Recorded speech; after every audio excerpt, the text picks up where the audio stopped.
Hello. A former youth worker who was awarded the MBE for his services to young people is tonight in prison, guilty of carrying out a campaign of sex abuse against young boys.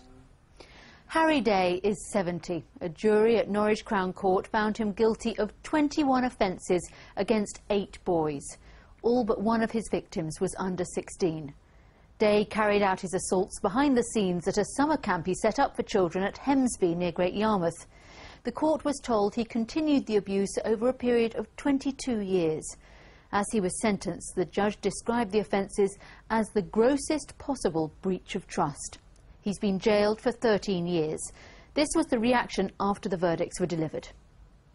We're delighted with the verdict. This is an offence of the grossest breach of trust, which were the judge's words. Any offence of indecency upon children is an extremely serious offence and one which will be prosecuted rigorously.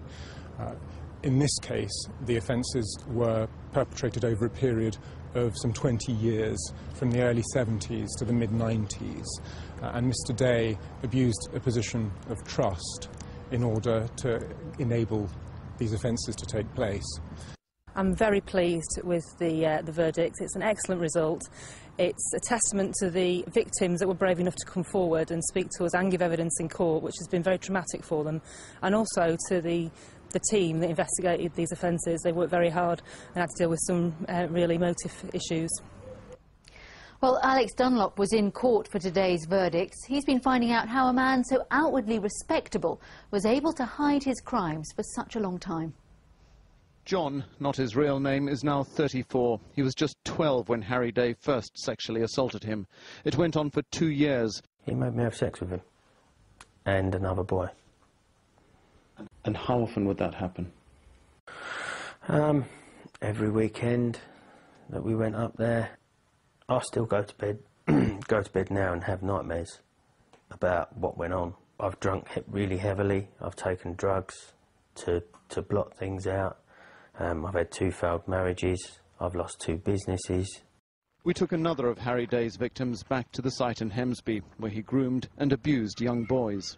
It sends a chill down my spine. It's actually quite scary. You can still see where things happened. The Young Citizens Guild, where children would learn to become model citizens, is now run down and overgrown. You went into the camp in the early 90s. He abused you. What age were you? What happened? I was 13.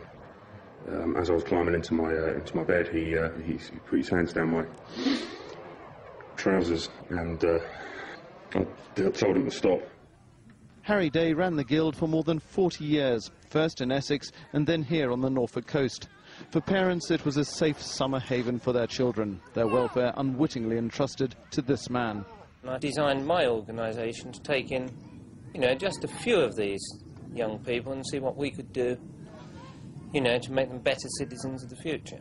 Do you think you succeeded 20 years later? Most definitely. In truth, though, it was the perfect front for Day to prey on vulnerable young boys. He promoted his favourites through the camp's rank structure, gave them alcohol to lower their guard. Some would have to sleep with him in his caravan, and there most of the abuse took place. And yet, for more than 20 years, not one single boy reported that horrific abuse, for a very simple reason. Who on earth was going to believe them? After all, Harry Day had been awarded the British Empire Medal and the MBE for his work with children. He was friends with local police and politicians. He had even met the Queen. Had it not been for John, Day might still be free. Last year, he looked him up on the internet to find he was a pillar of the community. Drunk and enraged, John phoned the man who still gives him nightmares. I said to him, I'd like to, or I'm going to blow your brains out. And he said to me, why? What have I done? I said, because of what you done when I was a kid. Some say that camps like these need far tighter regulation. As far as these sorts of organisations are concerned, there isn't an inspection regime. The best thing we can do is to empower the children to be confident enough to make complaint when this sort of thing happens, to tell someone about it. As Harry Day tonight begins 13 years in jail, for those he abused, finally a chance for closure on a nightmare some have lived for more than 30 years. Alex Dunlop, BBC Look East, Norfolk. Well, after those guilty verdicts were announced, Victim Support set up a confidential helpline to help people who may have been affected by Harry Day's abuse. A spokesman said it was likely that Day had attacked many others who had not yet spoken out. If you or someone close to you wants to talk to Victim Support in confidence, the number to ring is 01603 767 383. The Home Secretary has stepped in today to stop a march through Luton by right-wing extremists. There's been growing concern there could be trouble during the bank holiday next weekend. There's been speculation that groups were planning a march to protest against Islamic fundamentalism. In a moment, what the local MP has to say, but first, this from Joe Black. These are the scenes Luton would rather forget. First, the Royal Anglians' homecoming parade, overshadowed by this Islamic protest, caused tensions in the town. Then a series of counter-demonstrations to show solidarity for our troops were also hijacked. Some with a more far-right agenda went on the rampage, clashing with locals and businesses. Now, amid fears that this could happen all over again, the police and local council have obtained an order banning unofficial marches. The majority of people who live in this town want to go about their business in peace. They celebrate and enjoy the diversity of this town. They don't want people from outside the town coming in and causing trouble. The order is in place for 3 months, implemented following the gathering of intelligence and chatter on various websites suggesting a march is coming to Luton this bank holiday. I think it's a good idea because it started a lot of trouble here the last time. Bad, very bad. I guess marches have always been a traditional way of people showing what they want or standing up for something. So I'm not sure how that's going to help. This is a robust and unified response, and some will question whether it is now the authorities who are being extreme. But for them, public safety is paramount, and those intent on causing trouble are certainly not welcome here. Joe Black, BBC Look East. Well, the MP for Luton North is Kelvin Hopkins. He's in Luton now. Your reaction to this?